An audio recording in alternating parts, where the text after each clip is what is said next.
bro. Good evening, afternoon, or morning, whenever you find yourself listening or watching this. I'm Omar with my great friend Jackson, as always, and we are back. We're throwing it back to the spring with a little Walter Payton and Buck Buchanan talking. Yes, we're still going to talk about the Heisman, but we want to give attention to these players because Southeastern Louisiana, they're campaigning hard for their guy, Cole Kelly, who we'll talk about a little bit more after. They're campaigning for him to go back-to-back Archie Griffin style, and that inspired us to kind of turn back the clock. Jackson, how's everything going? Oh, it's going solid, man. Another great week of college football last week, too. It seems like whenever the slate is slow, we get some exciting games. I don't know if you can call Illinois Penn State in that 9 overtime game exciting, but it certainly was entertaining. So, yeah, man, it was a great week. And then if you are a longtime listener, and I mean by long time, if you've listened sometime since the spring, you'll be familiar with these awards. The Walter Payton Award. No, we're not talking about the Man of the Year. We're talking about the best offensive FCS player, which is named after Walter Payton. And then the Buck Buchanan Award, which is the best defensive FCS player. Omar, I know you really like, and I do too, the system where they do best offensive, best defensive, because the Heisman is not only a quarterback award, it's just an offense award. So we really like that you can actually pay attention to really good defensive candidates. I will say they ripped DBs off because only one defensive back winner or something like that? Yes, sir. Rasheed Mathis, 2002, I believe. Bethune-Cookman, Jaguars legend. Yeah. So not many DBs on our list for the same reason that they just don't go to defensive backs for whatever. Maybe that'll change with Deion Sanders bringing so much attention to FCS DBs. Though we'll see. Yeah, well, before we start, I want to bring you mentioned exciting college football. And that all started on Friday night out there in the woods of Hanover, New Hampshire, where Columbia had a huge win in the Ivy League against Dartmouth, and Columbia's in their chase for their first Ivy League title since 1961. And really great performance there. Yeah, Joe Green with a nice 14-22 for 98 yards, evoking memories of 1942 Heisman runner-up Pitch and Paul Governale of Columbia and College Football Hall of Famer. You had Mike Rousseau. Memories for who, Omar? You weren't alive in 1905. Memories for who? Memories for older Columbia fans. And then you also got Mike Rousseau looking like Bill Swyacki, who ended Army's long winning streak out in 1949 at Baker Field. Just beautiful night for Columbia fans. And Columbia, if they win everything, they need some help. They need Princeton to lose at least once, and they'll have a share of their first Ivy League title since 1961, since the Kennedy administration. So I promised I would mention a 1940s Columbia legend, and I did too. If you are 100-year-old plus Columbia fan, please leave a comment below so that we know you exist. I'm sure Omar and you can kick it back talking about 1940s Columbia legends. So that's a very subtle transition into our Walter Payton Award talk.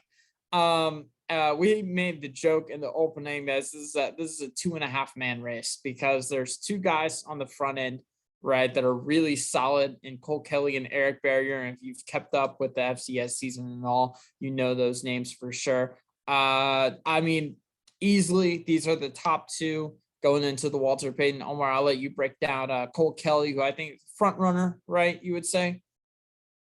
I got to go Barrier because Barrier, okay. Well, you take Barrier, I'll take Kelly then. Yeah. So you start with Kelly, then I'll go with Barrier. Okay, yeah. Well, I'll go with my front runner, Cole Kelly. He's the reigning Walter Payton Award winner.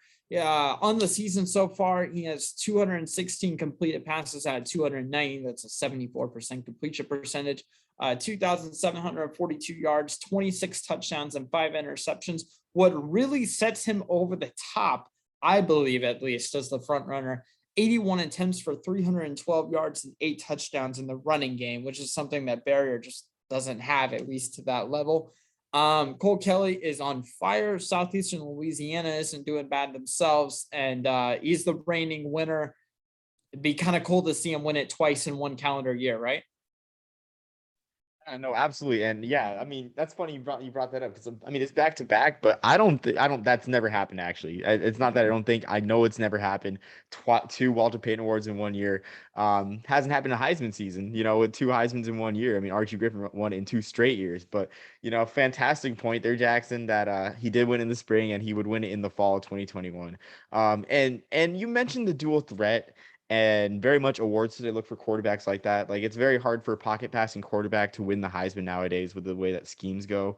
And I do acknowledge that in your argument. But for me, with Barrier has a couple of signature performances. Opening week at the Raiders Stadium at Allegiant Stadium, the Big Roomba, Eastern Washington, Eastern Washington, that overtime win That's against the first time UNLV. hearing that. That's really funny. I, I've heard people call it a Roomba. It's not myself bringing it up, but I mean, someone brought it up and it was like, you know what? You're right. It looks like a Roomba, but Eastern Washington. So there's one signature win right there. And there's also the game that they played on national television on ESPN2, I believe. I think it got bumped up to ESPN2. Yeah, against Montana, the Montana team that beat Washington. And this team's 7-1. They're a front runner for the playoffs. They've been putting up points. They dropped 71 on Idaho. So Eastern Washington meets the eye test, and yes, Barrier isn't as much of a dual threat. He still has 3 rushing touchdowns and 144 rushing yards, but he's got 3,312 yards in 8 games. That's over 400 per game. 30 touchdowns. Very few interceptions. I think Barry's a front runner for. I mean, not just in. I think his resume is more impressive. I think both game by game, playing in a higher profile conference than the Southland. The Southland's only has 6 members. The Big Sky's got Montana. They got Montana State. Really a bunch of competitive teams. Weber State, excuse me, was ranked earlier in the year. Really great. And then this offense has dropped 60 plus points twice. So I think Barry's a front runner for those reasons. That's a great point about the conferences. That's something that I really didn't think about. And that in Barrier, you have to give him the edge. I mean, he's throwing for almost, well, no, not almost, well over 500 more passing yards as well. And a tougher conference, as you said. So, yeah, I mean, you can interchange these guys. I feel like I know I started off with Cole Kelly at first, but man, I mean, both these guys are just having such an incredible year. Both of them could, both of them you could say deserve it even. But we'll have to find out and tell. Where are these awards given out? Is it Vegas? I think. I have no clue. I know last year they I did thought I saw something. something about Okay. an award presentation in Vegas, but I'm probably wrong. Yeah. I've no. And I've tried to find it with yeah, yeah. who's your third guy for the Walter Payton? So my third guy, it's another quarterback. It's pretty much at this point they're sleepers now because it's Kelly versus Barry, I think, for all intents and purposes. But I'm gonna round out. No, go ahead. Oh, so for both of these awards that we're doing today, right? We've got a sleeper portion of guys that probably don't have a real great chance of winning the whole thing, but that we want to bring attention to. And originally we said we were doing our top three for each. I mean, we'll just go into the sleeper portion early because it is Cole Kelly versus Eric Barrier. So who's your, I guess, best sleeper? We'll go with that. The best sleeper, a guy with many nicknames that we love, the Josh Allen of the B train, Tim DeScorat, Tutty Tim, the Jesuit Cannon, Tim DeMorat. I like him a lot, obviously. I love the Patriot League. 2,368 yards, 24 touchdowns, 3 rushing touchdowns. The one knock, he plays in the Patriot League, which is consistently one of the weaker conferences. There's a lot of parity here. Holy Cross Fordham, the Rand Crusader Cup on, let me find the date of that.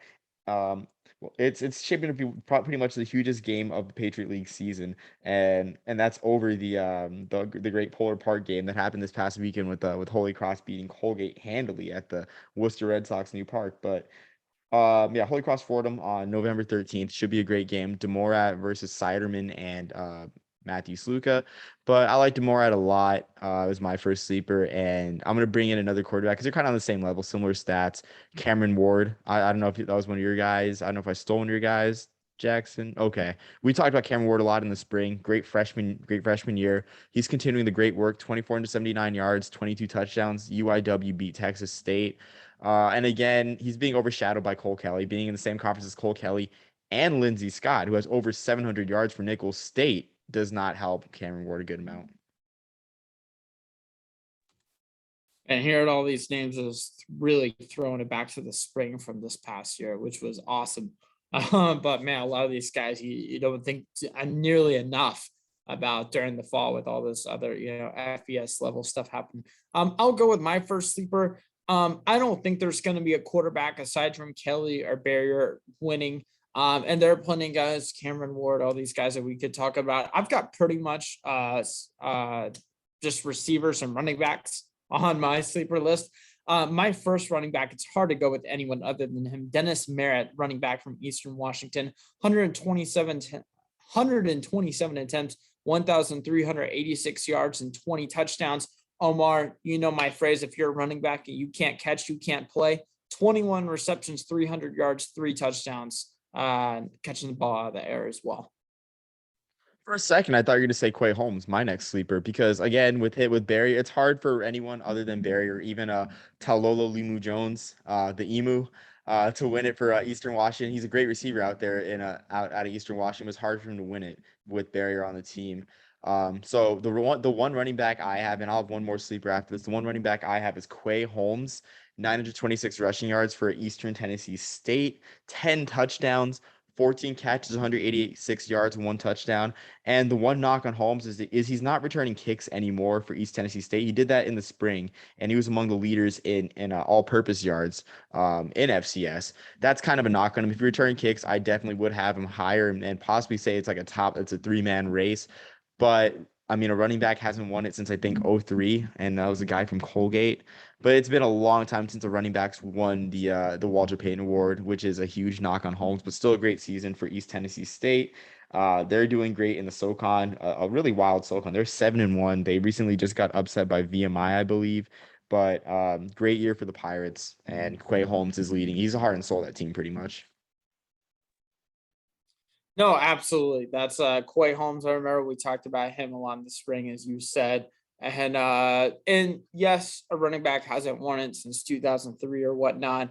But man, these guys still deserve attention. It's not their fault that they're, not winning it. So I love that we have the platform to be able to do that on here. I'm going to go with my next sleeper, BJ Bird, the wide receiver from Morehead State. In 7 games, he has 60 receptions, 764 yards, and 9 touchdowns. I thought this was an intriguing stat. He has 3 games with at least 2 touchdowns, 2 with 2, and another one with 3. He adds value as a kick returner, 3 kick returns for 53 yards. So he's performing well when he is returning.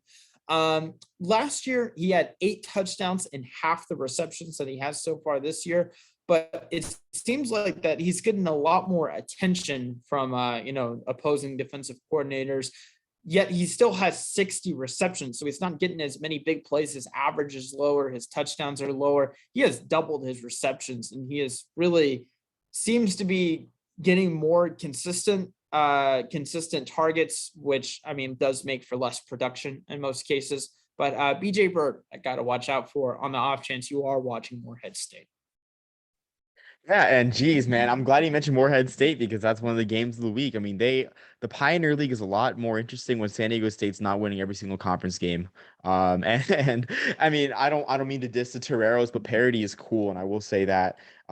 Really good story. I thought you would have gone with Mark Pappas as a candidate out of Morehead State because he's having a nice year at quarterback, 19 touchdowns, 11 picks for the Eagles, following the footsteps of Phil Simms. I mean, to be fair, I was sticking with just yeah. receivers and backs. So, but he's having a great year too. Yeah, and I understand that. I understand your rationale. I mean, I think both guys are on equal footing. If you were to pick a guy from the Pioneer League, the one problem is the Pioneer Football League non-scholarship kind of gets like tossed under the onto the side. Most of the headlines this year are coming from the coach that never punts, Kevin Kelly for Presbyterian, and Ren Heffley, a name that we haven't mentioned. He's second to Eric Berry in touchdown passes, but because Presbyterian is losing pretty ugly with the new system, he's not going to get any love. So yeah, I do have one more guy. I mean, it's kind of a joke, but we're trying to get him on the podcast. Derek Ing out of Holy Cross. What kicker in the country has kicked 4 field goals on the season and has a touchdown pass in a minor league ballpark? Yep, Derek Ing is the only one in the country to do that. Had a 9-yard touchdown pass in Holy Cross's win. 42 went on a fake field goal, a beautifully executed fake field goal. And Holy Cross is deep if it comes down to it. I mean, they got Matt Sluka, the Zach Wilson of the Seven Hills. They got Marco Siderman, the Mike White of the Seven Hills, and they got Derek King now. I guess with Derek King, we got to find a new name for him in terms of kickers, but just great. A great kicker. Derek King, please come on the podcast. It's been a while since we had a kicker because Troy Lenve rocked the show in the spring, and we've been dying for a specialist to come on. Hey, you know us, we love our special teams. We show punter, kickers, long snappers, whatever it is. Hey, come on the pod. You're always welcome, especially if you're from an FCS school.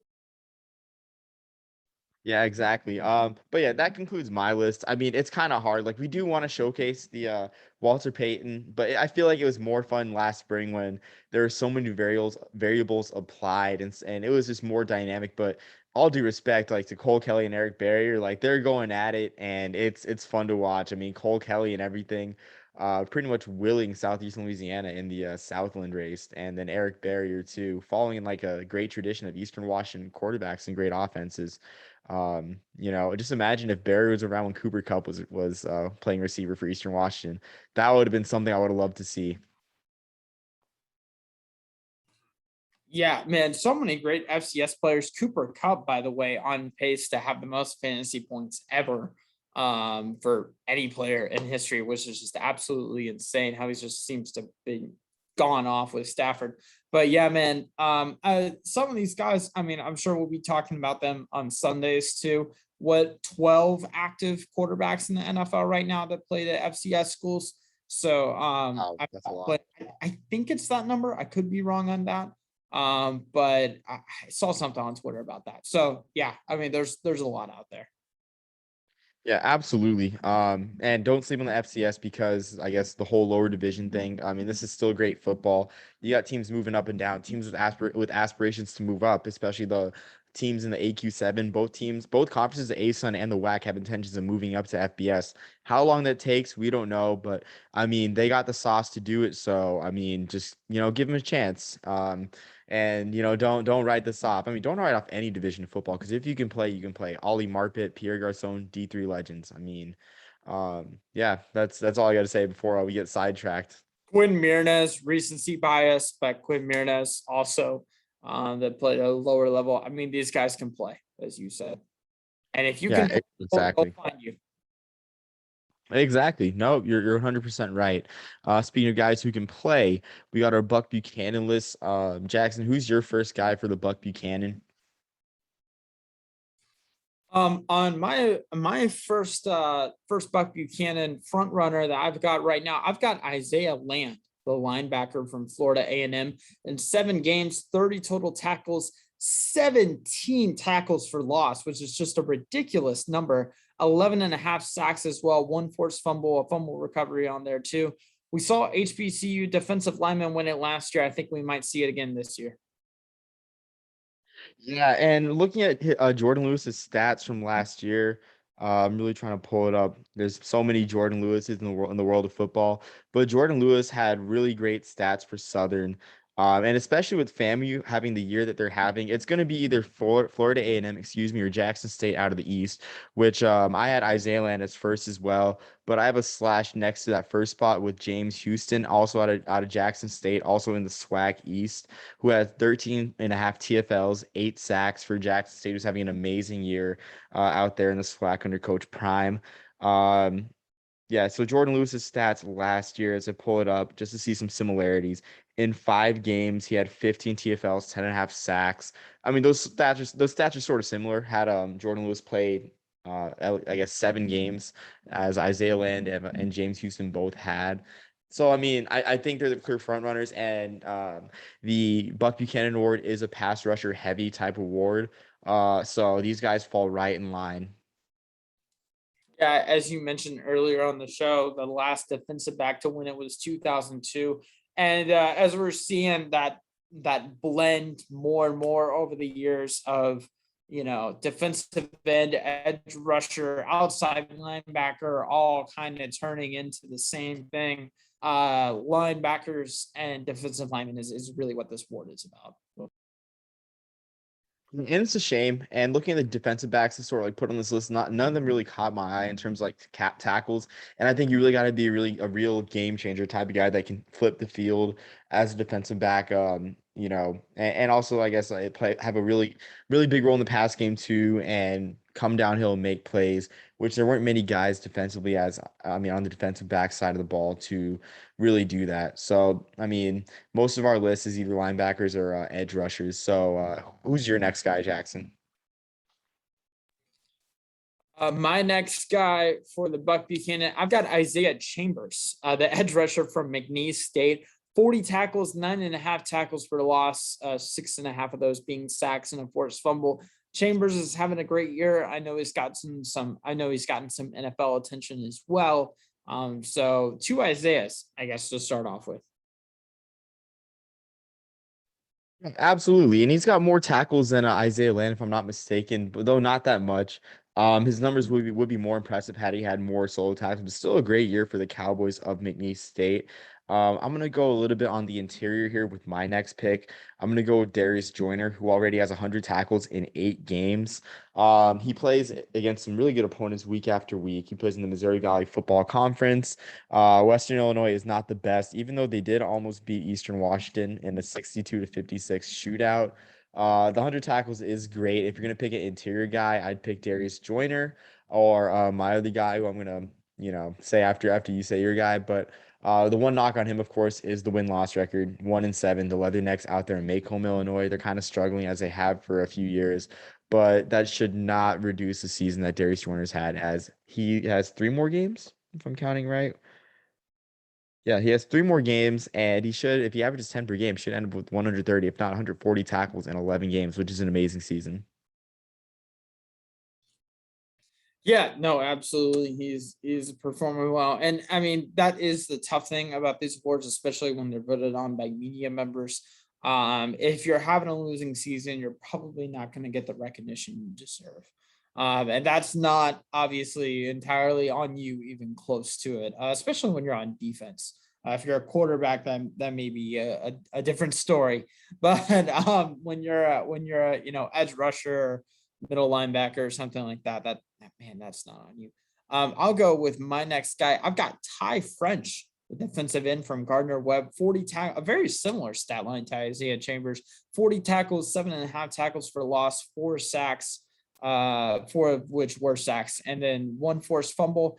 I saw this quote not that long ago that I thought was really intriguing. It was about how you can't measure sacks. It's not a good measure of the success of a defensive lineman or an edge rusher. You have to look at the sacks plus the quarterback hurries. He has 12 quarterback hurries on the year. Easily could have 16 sacks if those had been completed.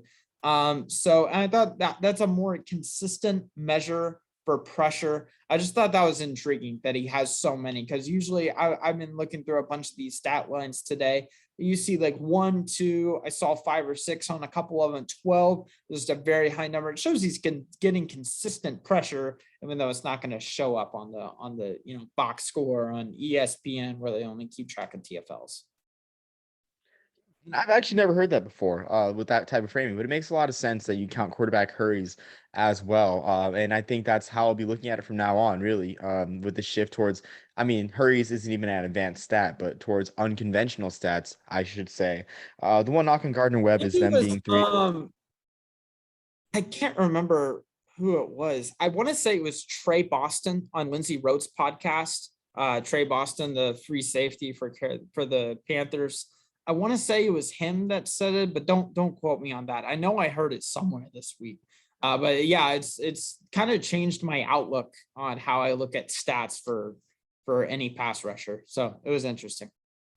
As it should. And I will say the one knock on Gardner Webb is they went 3-4. They're 3-4 right now. They look to be out of it in the Big South. I mean, they got a big game against Kennesaw State this Saturday. Great option offense. Great chance for him to rack up some stats out there against Kennesaw State. Another knock is they lost the East West Barbecue Bowl against Campbell. Brand new trophy out there in FCS. Just wanted to mention that. But yeah, just having a strong year out there for the running Bulldogs. Still looking for the first playoff appearance. We were kind of high on them in the spring. Didn't exactly deliver, but they had a good season out there in the spring. My last guy, I'm gonna go back to the Big Sky, and I'm gonna go with Patrick O'Connell out of Montana, 61 tackles, 9.5 sacks, 14 TFLs. You had the best of both worlds. You had a strong interior game, a linebacker who is always swarming around the ball, 9.5 sacks, 14 TFLs on a contending Montana team. That is 5-2 right now. This is the team that beat Washington, and in that Washington game, O'Connell's performance is pulling it up right now. Kind of spoke too fast for myself. But yeah, O'Connell had 10 tackles, 2 sacks, 3 TFLs, and was one of the large reasons why they held Washington only 7 points in their first win against, I think their first win against Washington or at Washington since 1920. And if I'm not mistaken, that would be the Harding administration. Someone check me on that. But yeah, just a great year. And I think O'Connell, if anything, um, I guess my order would be Land/Houston and then O'Connell a close second because Montana being a contender and O'Connell having, I guess, a good diversity of stats and a good team resume for the Grizzlies, excuse me, out there in Montana. Yeah, no, absolutely. Say the name one more time because it was breaking up a little bit for me on there. Patrick O'Connell. Okay, I gotcha. Yeah, no, that's I mean, he's having a great year. And then my last sleeper, is it or no, we're starting our sleepers right here, right? I just had 3 guys, so you can list your sleepers. Okay, yeah. I've got Troy Anderson as my first sleeper for the Buck Buchanan Award, the outside linebacker from Montana State. In 8 games, 69 total tackles, 8 tackles for loss, a fumble recovery, and an interception.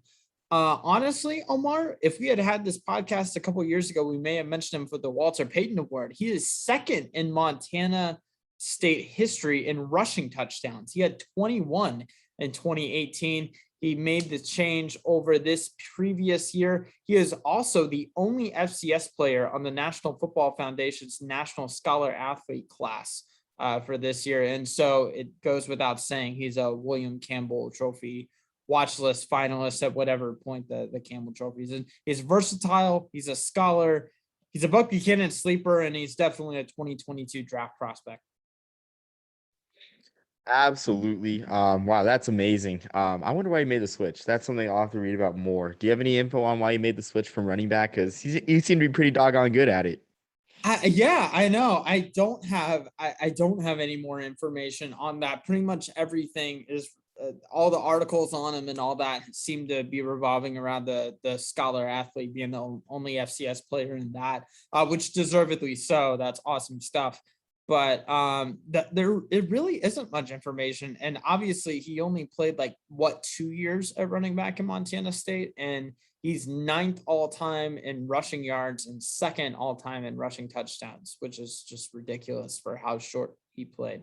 So, but I mean, he's got a lot of production on the other side of the ball, and that seems to be where he's been garnering a lot of his draft attention, especially. So, I mean, gosh, he's very versatile. I read one article say he's one of the most versatile players in college football history, which I mean, you can make that argument maybe with how productive he's been on both sides of the ball. Okay, I'd pump the brakes on history because guys were doing that for years. I'd pump the brakes on history. I'd say in recent Okay, history, yes, yeah. You're the wrong recent. person to say that too. I will You admit. know I'm gonna bring up Gordy Lockbaum of Holy Cross, third in the Heisman voting in 1987. Gordy Lockbaum, defensive back, running back for Holy Cross. You know I'm gonna bring up Gordy first. You know I'm gonna bring up not even Woodson's overrated in my opinion in terms of playing both sides. He had a great year as a Heisman winner. And was it was an X factor every day, but the stats weren't exactly there. But I mean, point to any guy from 1950 backwards, 1958 backwards, I should say. Yeah, so I guess I had one guy I wanted to mention.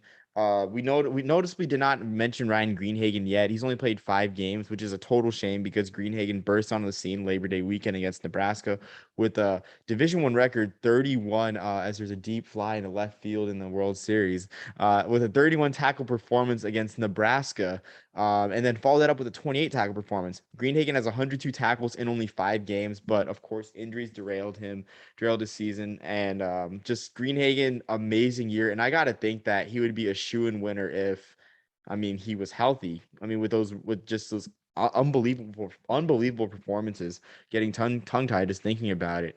So just wanted to know Ryan Greenhagen. Really a shame, but I think he has a great future, honestly, whether it be as a special teamer or I mean even playing linebacker straight up in the league, I think.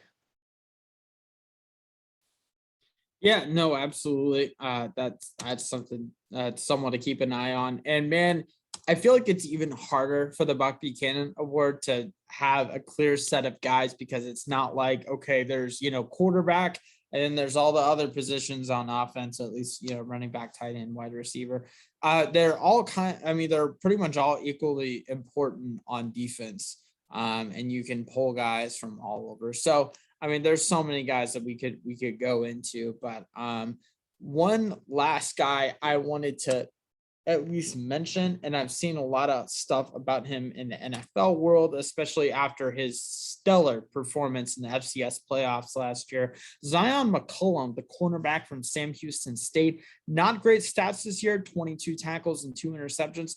Omar, obviously, we don't have access to the all 22. So we don't know if that's because he's not getting thrown at or if because he is giving up a lot of yards. I wish that would be a corner stat. But so we don't really know. I'll be honest, I'm not sure if he's playing great. If he's not playing great, what it is. I know he had such a great year last year in the playoffs and helped lead that Sam Houston State team. But I know he is getting some draft buzz. So I'm hoping it's because he's just not getting thrown at.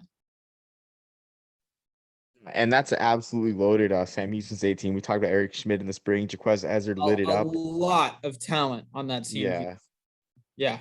They've got an edge rusher too. I can't think of his name right now, but they've got guys all over the place. Yeah, I mean they look primed to repeat. Well, North Dakota State's looking very strong, but yeah, no, that's a good point about the all 22 film because a lot of times, like especially with defensive backs, you just can't really tell whether they're being thrown to that much and what due to the lack of stats and stuff. But definitely a pro prospect out there for Sam Houston State and a guy that we'll look out for. So yeah, these are just some names. Of course, we kind of started you off with a little bit of guys. We'll probably talk about this the week after, or either the week before or the week after the season ends, or the week the season ends for FCS as they head into the playoffs. We'll have to see when the award's given out before we give our final prognosis, or even when the finalists come out. Because what they do is they release finalists en masse, like they did last year. I believe that's a yearly thing where because I think they released the first 20, like the 20 from number 20 up to number 3, or it was a very high number. So they did that for both awards, and then the 3 finalists were unveiled, and then the winner revealed out of those 3, the top 3 vote getters. So we'll update you with the race throughout the season. But yeah, just great ballers all around FCS. And a lot of love to be showed for these guys. Yeah, no, absolutely. I was just looking into McCullum just a little bit more. As a freshman, I mean, his talent was pretty clear early on. As a freshman, he was voted All Southland Conference first team by coaches in the Southland Conference. So clearly a talented player. And yeah, hopefully we can see all these guys garner a little bit more attention as the year goes on. Yeah, I'm with you. So yeah, I guess moving on to another prestigious honor, of course, the Heisman Trophy. Really quick, what's your top 5 shaping out like? I know mine changed a bit towards the bottom and the middle, and I'll tell you why. But first, Jackson, let's hear your top 5. Mine hasn't really changed. I'm still going with Desmond Ritter at 1. I'm really hoping he can prove me right in the end. I've got Kenneth Walker at 2nd, obviously the running back from Michigan State. He's got a big game coming up this week against Michigan. Kenny Pickett at 3rd. Pickett proved himself. Pitt proved themselves a lot in that win over Clemson. I did notice Clemson had never played at Pitt somehow, which I don't know how that happened, but that's what I read at least. Bryce Young at number 4, simply because he plays quarterback at Alabama. And then I've got Bijan Robinson, who I think is pretty much out of the race at this point, but he is having such a great year. Still don't want to, put him for another quarterback or something like that. More deserving than Matt Corral, as great as Matt Corral is. Yeah, I mean, a little bit more Matt Corral in a second, but I'm gonna send you some damning stats. In terms of Desmond Ritter before I start my rankings. Ritter right now is 51st in passing yards at 1,620 in 7 games. 21st in passing touchdowns with 15. Really good with picks, only 3 picks on the year. 31st in QBR. And while, yes, he is the best player on a great Cincinnati team, which looks primed to be the first Cincinnati or first group of 5 team to make the playoff, the stats just aren't there. And I think he's still my top 5, but I think it just shows how lean of a year it is in the Heisman race. My number 1, I'm going with Bryce Young because Bryce Young's stats they're pretty much superior as much as I don't like to say it being a group of 5 guy, but Young's stats are superior. 26 touchdown passes. He's third in the country in touchdown passes, sixth in passing yards at 2,453, 3 picks, 88.5 QBR, second in the country. I feel like Young is that guy at the moment. And as much as I hate to say it, being not anti-Power 5, but being such a group of 5 supporter, the stats are there. I think it's on par with Tua's 2018 and 2019 seasons, if not better. My number 2 guy, I'm going Kenny Pickett. I'm all in on the Kenny Pickett fandom. Just seeing him play all the way from 2017, being that young guy, leading that upset against Pitt. And someone tweeted this out. 2017, Kenny Pickett led the upset over Pitt. 20 over Miami, excuse me. 2018, he led Pitt to the ACC title game against Clemson. 2019, he ended UCF's winning streak at home, their regular season winning streak at home. And then he's doing this now. I mean, Kenny Pickett has been that dude throughout the years. 23 touchdowns, a single pick, 88.1 QBR, just behind Bryce Young. The only knock is it's like the whole Pitt stigma where people just they aren't taking Pitt seriously. Uh, part of it's because they lost to Western Michigan. Western Michigan is a great team, hard team to prepare for with the way they run the ball. But Pickett at number 2 for me. Number 3, Kenneth Walker. Huge game against Michigan. Kenneth Walker could surge all the way to the top if he has a huge game on Big Noon kickoff against Michigan. I'm excited, frankly. Should be a fun game. Number 4, I'm gonna go with as much as it pains me to say, I'm gonna go with Sam Hartman. I think his Heisman moment was definitely dropping 70 at Mikey Stadium against the Army defense that people thought was really strong, which they only allowed, I think, 15 points a game last season. Really stout defense. He's got 19 picks. The stats aren't 19 touchdowns, excuse me. The stats aren't as much there for Hartman as they are for Bryce Young, but you can't ignore what he did against Army, really. 458 yards, and he looks to be trending up. Number 5, Ritter. And as much as I want Desmond Ritter on the group of 5 to win it, I just think the stats aren't on his side. And part of it's at times with Cincinnati like lifting him at halftime or in the third quarter like they did against UCF. Part of it also has been kind of ugly, like last week against Navy, where arguably Ty Lavatai outplayed Desmond Ritter at times. Lavatai going 11 of 14 in a triple option scheme. But yeah, sorry to rain on the parade, Jackson. Who would have thought that you would have the Power 5 guy and I would have the Group of 5 guy as the top? People are just getting more and more thrown off every week. I love Ritter. I love Ritter, and I would love him to win the Heisman. But if he were to win it, and I know this sounds like this is like nails on a chalkboard for you, that would be like Eric Crouch winning it over Rex Grossman. Um, I mean, Eric Crouch being on a great team, but the stats aren't exactly there. Aren't exactly as there as they are for Rex Grossman. Just Eric Crouch being on a national title contending team. Um, that's what it would seem like to me. So on that Rexy note, we'll go ahead and move on to our games to watch of the week. I'm sorry to bring back bad memories, but that was the best comparison I could bring up in my head. I'm sorry. Yeah, man. Boy. All right. Well, I'll go ahead and go with my first game to watch of the week. I've got UTEP at FAU. Which sounds counterintuitive at first, right? UTEP ranked in at 6-1. FAU, man, they have not slowed down since the Lane Kiffin era. They're still averaging 450 yards per game. They're better than UTEP in every major offensive statistical category. They're also undefeated at home, which, I mean, it's a long trip for UTEP. So I'm not saying FAU is going to win it. I'm just saying, man, it's a game to watch, maybe an intriguing game. Absolutely. And UTEP UTSA has all the makings for a great game next week. I got the flex treatment like it's the NFL to a little bit of CUSA after dark at 10:15 Eastern at the Sun Bowl. and a stadium I should be making the rounds to many times the next few years, being stationed out at El Paso. But I digress. So that one should be a good one. And Nkosi Perry is having a great revival. If there was a comeback player of the year award in college football, I think Nkosi Perry would win it, man. Having a great year out there on a Miami school is performing better than Miami. Or a Southern Florida school performing better than Miami. But I digress. And FAU is, I think, in the driver's seat for the Eastern Division title because the East has a lot of parity. Marshall has not been, they've not been able to follow up on their 2020 campaign. FAU looked really good against Charlotte. Charlotte being another contender out there. We'll see how FAU looks later on against Marshall, but I think they should be playing UTSA, or even UTEP. I don't want to write out the Miners of the Conference USA West title, but they're looking really good. Um, on that note, I'm gonna shift to my game of the week. Just want to make a brief note. Good rivalry on Friday night. Kind of sad it's not being played on Thanksgiving weekend. UNLV Nevada for the Fremont Cannon. Great rivalry. Um, just tune in Friday at 10, CBS Sports Network. But my first game, Where's what that if I game told at? you? What was that? Where's the game at? It's at Reno, Nevada, Reno. Is UNLV bringing their slot machine, their turnover slot machine? I bet you they are. I bet you they Okay, are. I'll have But to tune in. but yeah. Speaking of If you conference haven't races. seen it, look it up.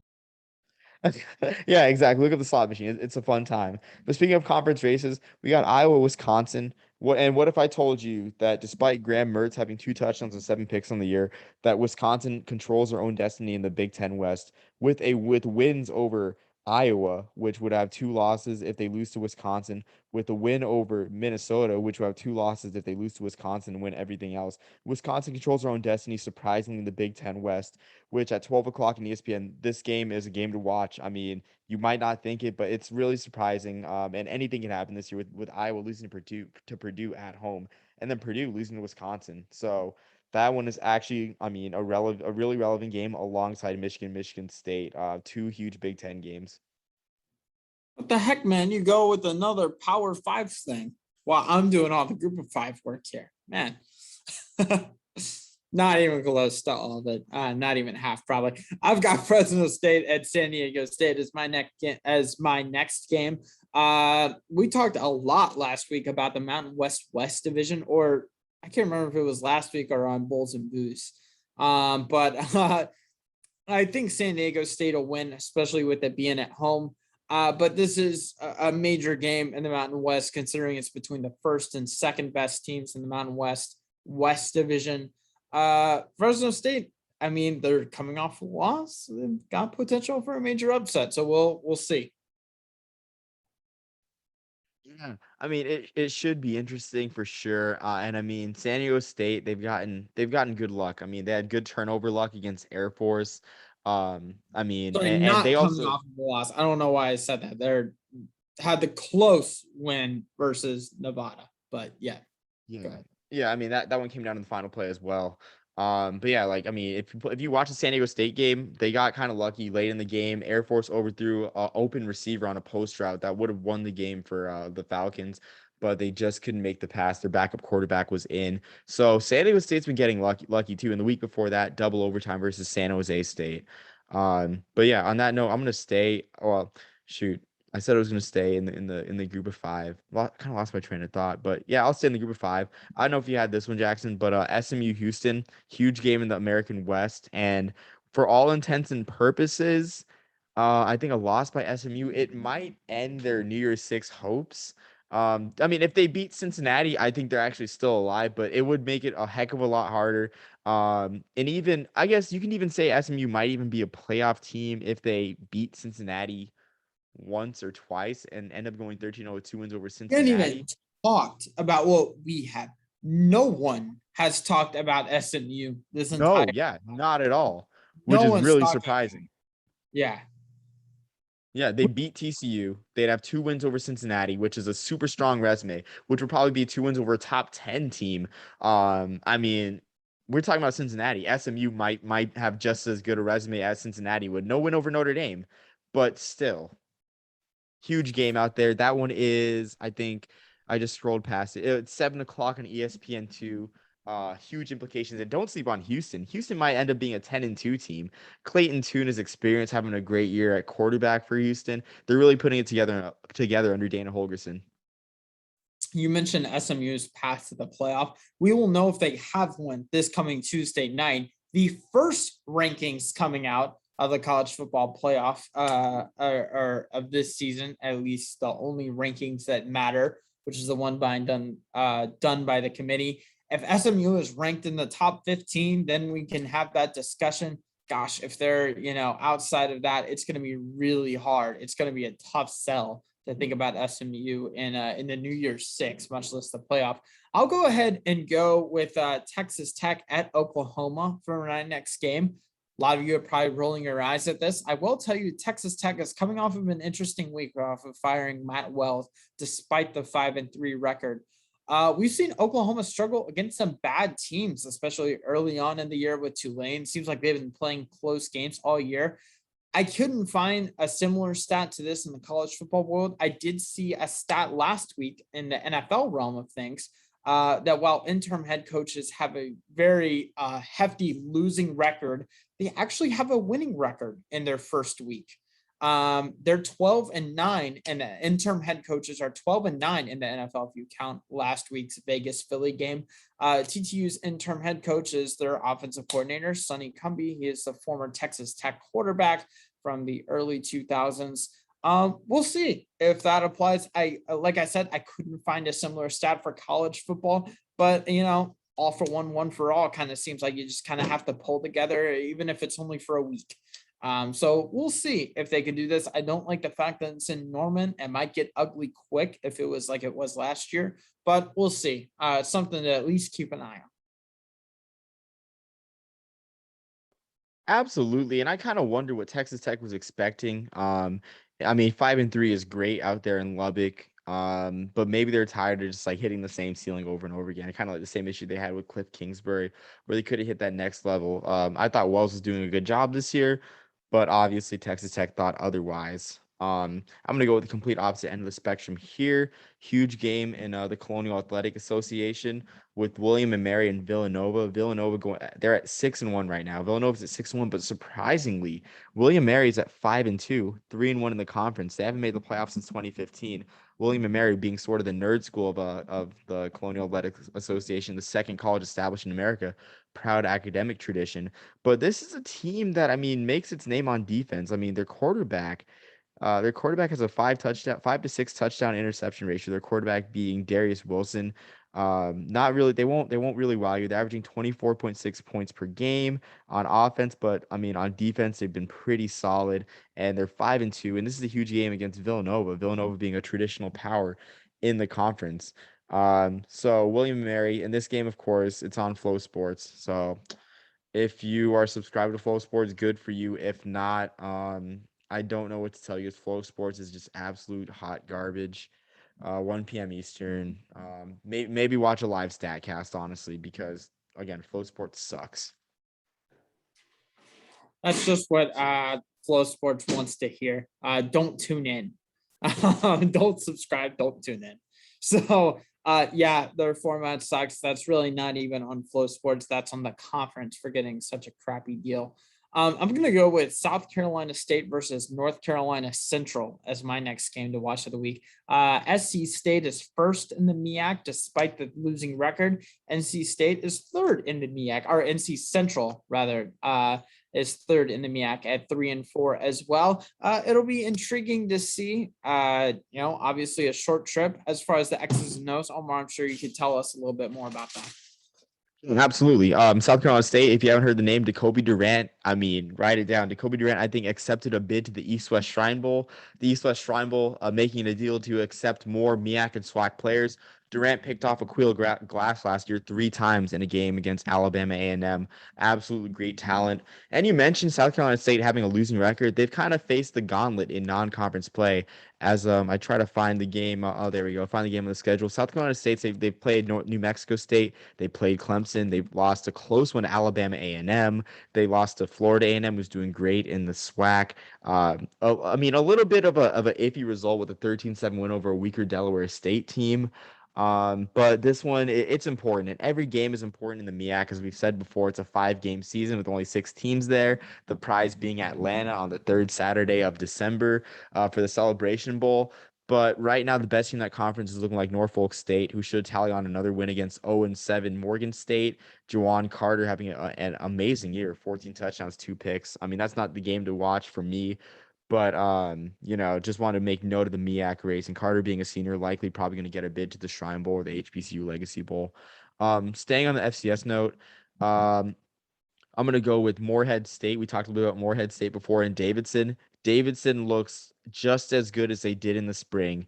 Davidson coming in right now at 5-1. Morehead State at 5-2. Morehead State undefeated. Both teams are undefeated in the Pioneer League.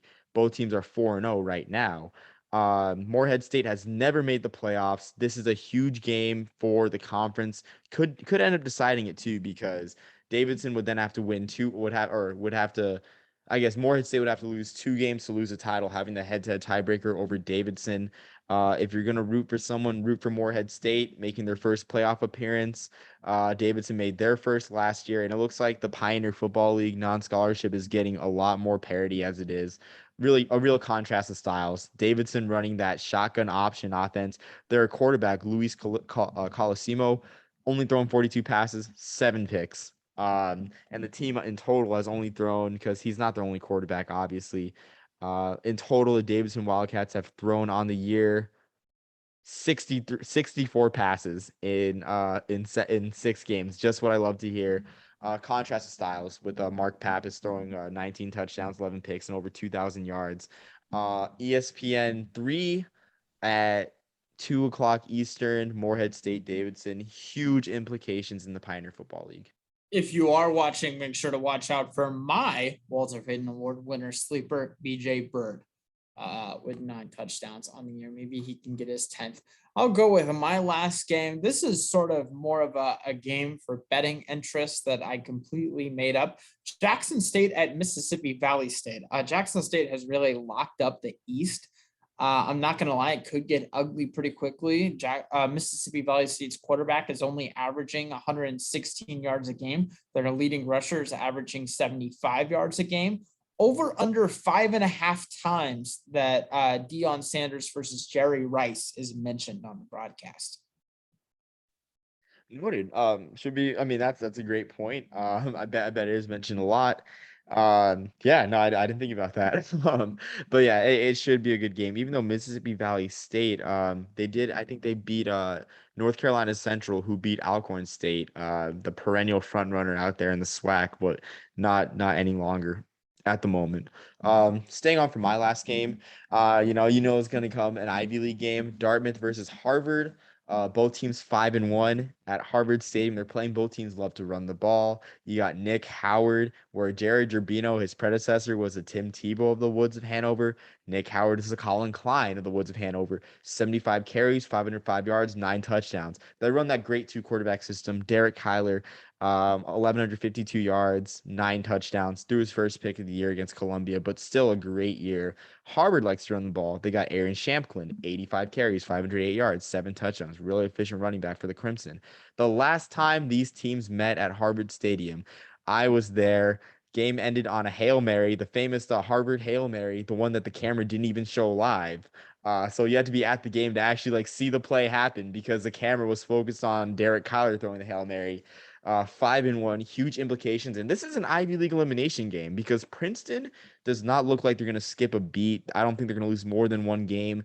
Loser of this one is arguably eliminated from Ivy League contention for all intents and purposes, with 2 losses in conference. Harvard losing last week to Princeton in a 5-overtime game, a very controversial one too, where the Ivy League had to release a statement. But the Ivy League is absolutely electric this year, man. There's something in those Northeast waters this year. I love it. Yeah, I mean, even I tuned into an Ivy League game this year, so which says a lot. So, man, that wraps it up for me. Anything else you want to add before we hop off? No, I mean just a lot of great games, and like you said, the playoff ranking is coming out. Don't write out the FCS, honestly, or even all levels of college football. If there's college football near you, go out, head to a game, and check it out. I mean, if there's good college football on, find an online stream because I mean, I'm sure there's tons of exciting games in D2, D3, and NAIA football. Just look on Twitter. Someone's gonna find out an exciting game of a school you haven't heard of, and just have a good time with it and learn. And I'm stoked for this college football Saturday. Should be a fun time as always. That is a guarantee. What's your Twitter handle again? It's My Twitter handle is my name, Omar Isham oh, Borja. okay. Simply look up the Burger Popper as my nickname. It's play on the Oh, Burger okay, King. that's it. Go ahead and tweet at Omar, and he will find you personally an exciting game from a school you've never heard of. So that I can guarantee. You just gotta tune in on Twitter during the game. You gotta tune in on Twitter and see like Reddit College Football will find the most exciting games and just take it from there. Yeah, I think that's all I have. Yeah, man. Well, what a great week. I know we have another one ahead of us. I didn't say Florida, Georgia, but I'll say it now. They've gone back and forth for the last like decade or so of 3 wins for this team, 3 wins for the other, 3 wins for in each year. It's Florida's turn, man. I'm just saying. So they can get the second of 3 in a row this next Saturday. So we'll see. I do love it being on CBS. I will probably mute Gary Danielson and I'll just watch the all 22 on mute, which is the ideal viewing experience for me. So On that note, not to ruffle any CBS feathers, I'm not gonna weigh in on my opinions on Florida, Georgia, but until next time, peace, love, and soul, everyone.